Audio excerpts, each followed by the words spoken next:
من دوران عزیز آمدیم در شهر شیراز در مقبره خواجه حافظ شیرازی.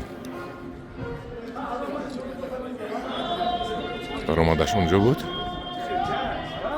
باز پیش مقبره نرفتیم، باز میرویم خدا خواهد.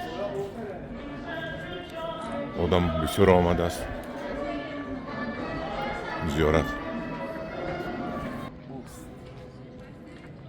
سلام علیکم آقا. سلام علیکم آقا. آقا سلامتین؟ مهمون از تاجیکستان هستیم. به به به، خیلی خوش اومدین از تاجیکستان. با وطن خود آمدیم. کشور عزیزمون. همه ما رو از هم جدا کردن. بله. و الا تاجیکستان و افغانستان و حتی ترکمنستان و اینا همه یک ملت هستیم. و اون آقای رئیس جمهور محترمتونم آقای امام علی رحمان بسیار آدم فارسی دوست. بله. و یک آریایی واقعی مثل رهبر خود ما. بله. آقای خامنه‌ای هر دو تا آریایی واقعی هست. درباره این در یک دقیقه گپ زنید که من به خلق تاجیکستان نشون میدم درباره حافظ شیرازی در 2 دقیقه یک گپ زنید 4 مصرع هم گویید. چشم.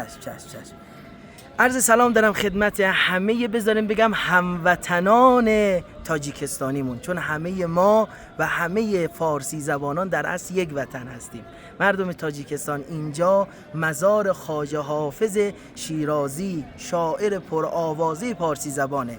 چرا به ایشون میگفتن حافظ؟ چون حافظ قرآن بود و قرآن رو از بر داشت و این ویژگی ایشون بود که معارف قرآن و اهل بیت رو در سرتاسر اشعار شما میتونین پیدا بکنین. خوشا اونهایی که با حافظ و اشعار حافظ مأنوسن و جان خودشون رو با این اشعار زیبا جلا میدن. یه دونه شعرم تقدیم بکنم به همه شما مردم عزیز که انشاءالله از خواجه حافظ شیرازی تقدیم به همه شما. نفس باد صبا مشک فشان خواهد شد، عالم پیر دگرباره جوان خواهد شد. یک جان تشکر، دست شما در نبیند. بگوید که اینجا کجاست قبرشون؟ بله اینجا استان فارس در کشور ایران و شهر شیراز و اینجا هم آرامگاه خواجه حافظ شیرازی شاعر پرآوازه پارسی زبان. همینجا هست آرامگاهش. بفرمایید بریم. اینجا بینید که مدرسه بود. چی بود این اتاقها؟ این حجره دیگه، حجره‌های مختلفی که داخلش صنایع دستی داره الان فروش میره. همون زمان بود این حجره، زمان شیرازی، یا که بعد ساخته شدن؟ اینا در طول زمان تکمیل شده دیگه، یعنی بعدها اینجا یگان مدرسه یا که مکتب حافظ شیرازی نبوده؟ بله. یگان مکتب حافظ شیرازی نبود؟ نه. حالا یک نکته جالبی دیگه هم بگم. بعد از اینکه حافظ از دنیا رفت یه دعوایی بین مردم افتاد. یه عده‌ای گفتن که حافظ مسلمان نبوده، اینو نباید توی قبرستان مسلمونا دفنش بکنی. خلاصه اختلافی افتاد و بعضیا گفتن مسلمان بوده، بعضیا نبوده. یه عده‌ای تهمت زدن به حافظ. خلاصه به نتیجه رسیدن که به خود دیوان اشعار حافظ تفعول بزنن. دیوان رو که باز کردن این شعر معروف حافظ اومد که از اونجا تفعول زدن به اشعار حافظ معروف شد. شعرش این بود: ای برندان مکنی زاهد پاکیزه سرشت، که گناه دگران بر تو نخواهند نوشت. من اگر نیکم و گر بد تو برو خود را پاش، تو چه دانی پس پرده که خوب است که زشت. ناامیدم مکن از واسطه لطف ازل. این اشعار اومد و خلاصه الی آخر طولانیه و کلی مردم شگفت زده شدن و متحیر شدن و جناب حافظ رو در اینجا که حالا اسم قبلیش مصلا بوده، قبرستان مصلا بوده، دفن میکنن و در مرور زمان این بنای بسیار مجلل برای ایشون ساخته میشه. تشکر به شما، قربان شما، دست شما درد نکنه. همدارون عزیز من دیدید با یک رقص شده. من اینجاست، همجا خواب شدگی بود است. من خواجه حافظ همجا گرانده شده است. برگمانم بلوی این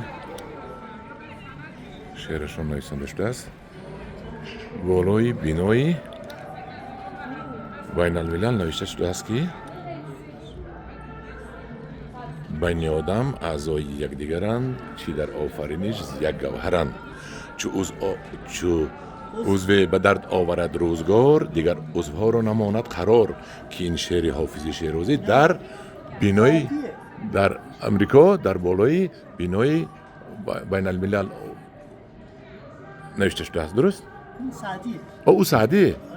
آره. او سرش مال سعدیه. من خطا کردم. بخشش میپرسم. من این نوار رو به تاجیکستان روان میکنم به تاجیک ها و خلق تاجیکستان. او سعدی مال سعدیه. مال سعدیه. بخشش میپرسم. همجاران عزیز خیر کن منم پیر شدم دیگه ده هوشم در سرم نیست. این مردک البته مرا اصلاح کرد. سعدی شیرازی نویسندگی بود است بعد آدم اعضای یکدیگر. من هم دیران عزیز درباره حافظ شیرازی من به شما درباره مقبرش نشان دادم. این بناهایی که در گرد و اطرافش است این بعد ساخته شده است لیکن قبرشان در همینجا بودن. خدا رحمت کند این کس رو. حافظ شیخ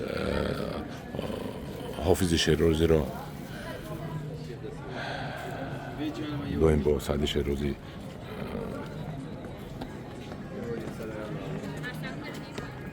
علیش میکنم. اون کس شیخ سعدی شیرازی بودن. اون کس حضرتی حافظ شیرازی.